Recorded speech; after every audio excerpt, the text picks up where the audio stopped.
పువ్వు లాంటిది జీవితం రాలిపోతుంది, గడ్డి లాంటిది జీవితం వాడిపోతుంది.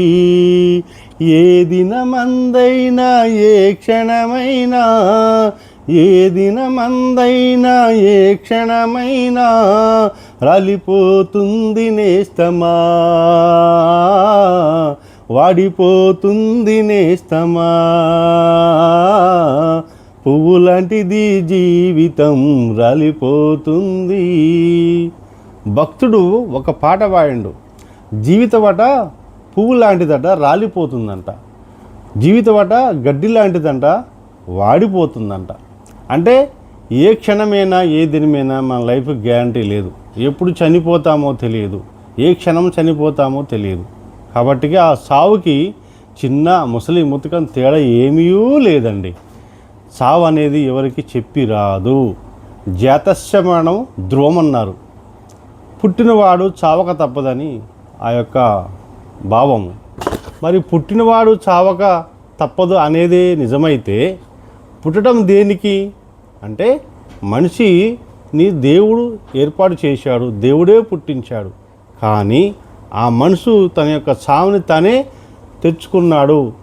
దేవుడు మనిషిని చేసినప్పుడు, దేవుడు మనిషిని పుట్టించినప్పుడు, దేవుడు మనిషిని జీవింప చేసినప్పుడు ఆ మనిషికి చావు లేదు, చావు లేదు. మరి ఎప్పుడు ఆ మనిషికి చావు వచ్చింది అంటే ఆ యొక్క మనిషి దేవుడు చెప్పిన ఆజ్ఞని మీరి తప్పు చేసినప్పుడు, ఆ తప్పు వల్ల కలిగిన పాపము వల్ల వచ్చిన జీతము మరణమైపోయింది. సో మనిషికి తానే తన యొక్క మరణాన్ని కొని తెచ్చుకున్నాడు. కాబట్టికి మనిషికి వచ్చే చావు దేవుడి యొక్క పొరపాటు, తప్పు అనటానికి ఏమాత్రం లేదు. అది మనిషి యొక్క తప్పే. అందుకే దేవుడు కొన్ని సందర్భాల్లో ఒక మాట మనకు చెప్పాడు. బైబిల్ గ్రంథంలో దేవుడు మనకి ఒక మాటని ఈ ప్రకారంగా చెప్పాడు. అది ఏ ప్రకారంగా అంటే మనం ఒకసారి చూసుకున్నట్టయితే సామెతల గ్రంథం 19వ అధ్యాయము, బుద్ధిహీనుడై తన పెదవులతో మూర్ఖంగా మాట్లాడు వాని కంటే యథార్థంగా ప్రవర్తించు దరిద్రుడే శ్రేష్ఠుడు అంటాడు. దరిద్రుడు ఎలా శ్రేష్ఠుడండి?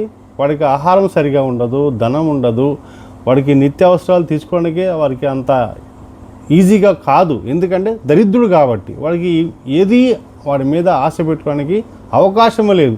కానీ వాడే గొప్పవాడు అంటాడు. ఎందుకంటాడంటే మూర్ఖంగా మాట్లాడువాడు తన పెదవులతోటి. కాబట్టి వ్యక్తి తన యొక్క పెదవులతోటి మూర్ఖంగా మాట్లాడకూడదు అంటాడు. దానివల్ల కూడా మనిషి తన యొక్క ఆయుష్ని తగ్గించుకుంటాడు, తన యొక్క చావుని తనే త్వరగా తెచ్చుకుంటాడు. ఒక వ్యక్తికి దేవుడు ఆయుష్ని ఇస్తాడు. ఆ ఆయుష్ ప్రకారంగా వ్యక్తి బతకాలంటే కొన్ని నియమ నిబంధనలు పాటించాలి.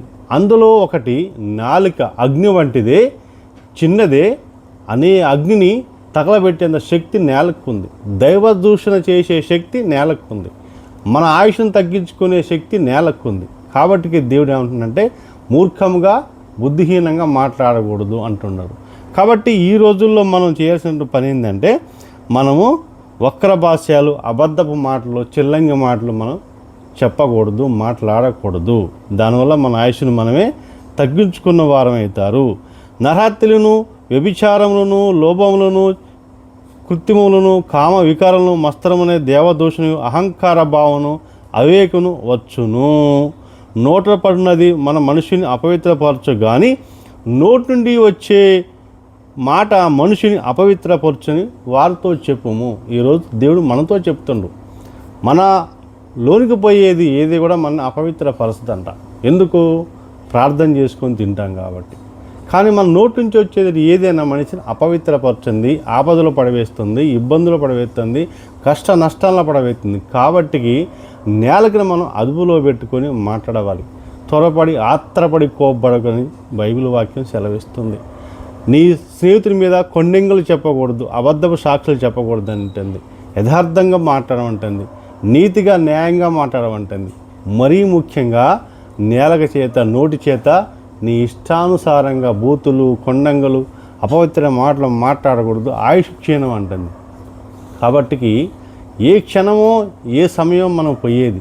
ఈ భూమి మీద బతికినంతకాలం అందరితో ప్రేమగా ఉందాం, ప్రేమగా మనం జీవించుదాం. అవసరమైతే మన ఒకవేళ ఎవరినో ద్వేషించి దూషిస్తే వారిని క్షమించడం సాధ్యమైనంత వరకు మనం చేసుకుంటూ వెళ్దాం. దేవుడు ఈ వాక్యం చేత అందరినీ దీవించునుగాక. ఆమెన్.